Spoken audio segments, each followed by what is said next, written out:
Over 2 million bottles of codeine syrup and thousands of kilograms of narcotics are being consumed daily in Kano State.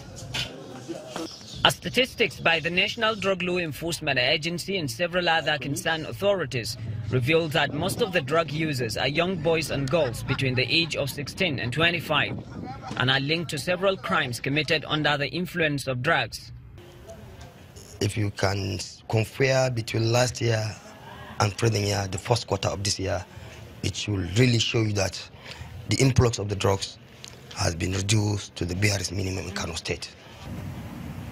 We don't have enough of those apparatus, if you like put it, those things needed for a full, well-equipped rehabilitation center. We don't have.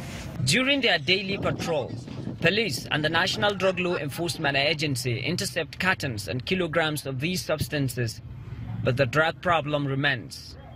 I can't miss the ban. I come back to this side. Mounting pressures by these regulatory authorities include the distraction of illegal drugs and more recently a massive arrest of drug traffickers and seizure of the drugs. At January, I called him and I told him that I needed some money, please, that my rent has expired and we don't have foodstuffs and we don't have anything at home, that I needed some money. So yes, he said, why would I be begging for money all the time when I can make money? That how can a big girl like me be asking him for money? Community-based organizations in the state are also trying to keep young people away from drugs. Here in Kano, the wife of CP, Hajia Salma Rabi Yusuf, have taken this fight house to house in Kano.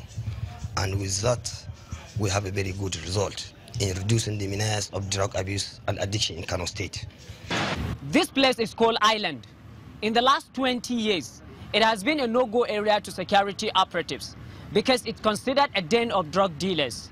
On several occasions, security operatives were attacked, but with the support of residents, vigilante groups, and members of Police Community Relations Association, this place has been cleared of drug peddlers. And with the clearance, it is the hope of many residents that the issue of drug abuse in Kano State will soon become a thing of the past. Idris Jubrin, Channels Television News.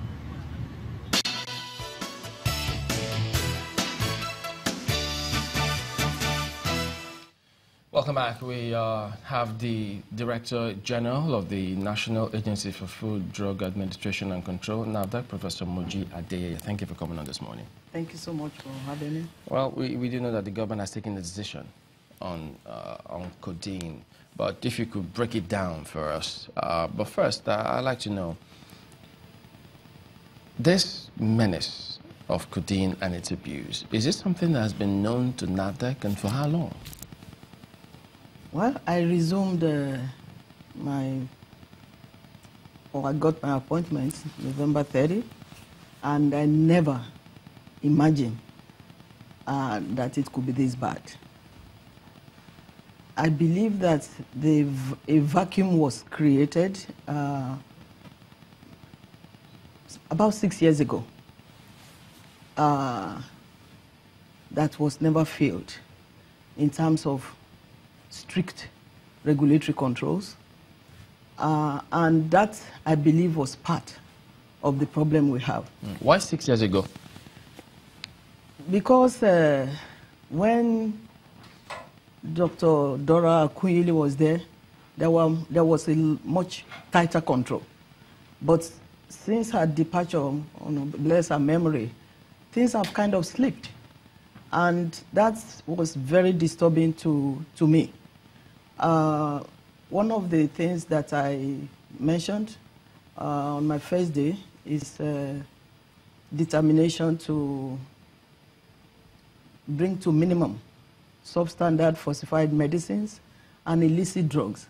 But even on that day, I never knew that it could be this bad. And later, I started realizing what could be the problem.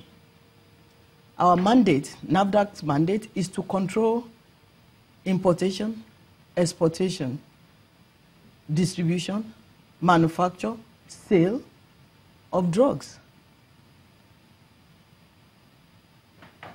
To my chagrin, I found out NAFDAC is not allowed to be at the port unless we are invited by the customs. To me, that is very, very wrong. Over the last 3 months, we have intercepted about 33 containers of Tramadol.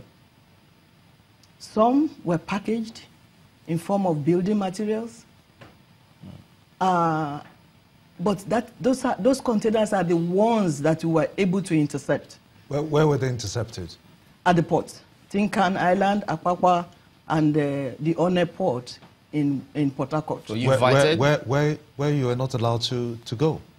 After invitation, we would they then allow us to check some containers.